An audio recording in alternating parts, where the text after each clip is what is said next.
This is TechCrunch. The DOJ says Google must sell Chrome to end monopoly. I'm Imran Sheikh, and gather up all your monocles and top hats because it's time for your Daily Crunch for Friday, starting with 3 big headlines. After several complaints about its algorithm, Meta's ex-competitor Instagram Threads is making changes that'll allow it to surface more content from people you follow in the algorithmic feed. Instagram head Adam Mosseri said in a Threads post that the social network has adjusted its algorithm to show less content from accounts you don't follow. He warned that creators might see their unconnected reach dip. The social network globally rolled out the ability for users to create custom feeds earlier this week, allowing people to have more control over what kind of content they see. Apart from these custom feeds, Threads has a dedicated following feed, but the app defaults to the algorithmic For You feed, which is controlled by Meta. Now, Meta's moving quickly to make these changes at a time when many users are heading to Blue Sky, which has surpassed 20 million users. While there's a big gulf in terms of numbers, as Threads has more than 275 million monthly active users, Blue Sky is showing competitive daily active users as compared to Threads, according to market intelligence firm SimilarWeb. As SpaceX's Starship test program continues to gain momentum, the company signed its second commercial deal to deliver a payload to the moon using a lunar lander variant of the massive vehicle. Starship will deposit a Lunar Outpost's rugged rover called Eagle to the lunar surface by 2029, the Colorado-based startup said. Lunar Outpost CEO Justin Cyrus declined to provide other details about the mission, such as whether this will be a dedicated flight or part of a rideshare or the cost. It's also unclear how Starship will actually transport the rover, which looks like a small pickup truck, from inside the vehicle to the surface.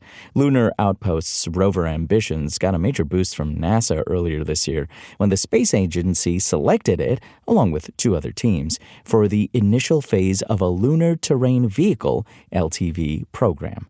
The 3 teams were selected for the 1-year contract to advance their rover concepts for potential use by astronauts under NASA's Artemis program. The 12-month period will culminate in a subsequent competitive request for proposals, where the 3 companies will then compete for a demonstration task order. The U.S. Department of Justice argued Wednesday that Google should divest its Chrome browser to help break up the company's illegal monopoly in online search, according to a filing with the U.S. District Court of the District of Columbia. Ultimately, it'll be up to District Court Judge Amit Mehta to decide what Google's final punishment will be, a decision that could fundamentally change one of the world's largest businesses and alter the structure of the internet as we know it. That phase of the trial is expected to kick off sometime in 2025.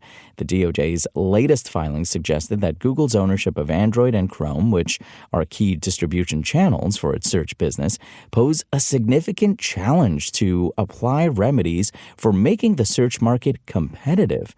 The DOJ also argued that Google should license its search data along with ad click data to rivals. Additionally, the DOJ also jotted out conditions prohibiting Google from entering the browser market again for 5 years after the company spins off Chrome. And the hits just keep coming because it also proposed that after the Chrome sale, Google shouldn't acquire or own any rival ad text search, query-based AI product, or ads technology. What's more, the document outlines provisions for publishers to opt out of Google using their data to train AI models. Now, in response to all this, Google said the DOJ's latest filing was a radical interventionist agenda that would harm people in the U.S. and the country's tech prowess in the world.